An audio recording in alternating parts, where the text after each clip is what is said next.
যথারীতি পার্কে বেড়াতে এসেছি, হাঁটতে এসেছি। প্রত্যেক দিন একই সময় আসা হয় না, যদিও বিভিন্ন রুটে চলে যায়।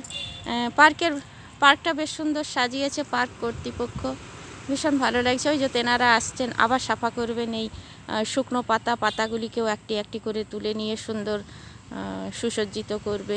গাছগুলি বেশ সুন্দর মাথা চারা দিয়ে উঠেছে, কিন্তু শীতের প্রকোপে বেশি ফুলগুলি ফুটছে না। শীত একটু কম হলেই যদিও সব ফুল ফুটবে। আমি একটু দুব্বো আহরণে এসেছি। আমার তো জানেন দুব্বো আহরণ করা স্বভাব, আমি একটু দুব্বো আহরণ করব। তো প্রতিটা দুব্বো দেখছি বেশ শুকিয়ে গেছে। আমাদের এখানে ভীষণ ড্রাই ওয়েদার, জানেন, ড্রাই ওয়েদার বলেই দুব্বোগুলো শুকিয়ে গেছে। ওই একটি দুটি হয়েছে কি হয়নি, ওইগুলোর মধ্যে সব বিবেচনা করে নিতে হবে মাটির থেকে দুব্বো। আমার তো দুব্বো ছাড়া পুজো হয় না। মনে হয় প্রত্যেক দিন এখানে আসি, কিন্তু প্রত্যেক দিন আসা সম্ভব হয়ে ওঠে না।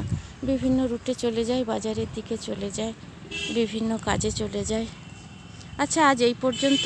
সবাই ভালো থাকুন। আবার আমি লাইভ অনুষ্ঠানে আসবো, আরও ভিডিও দেব নানা রকম।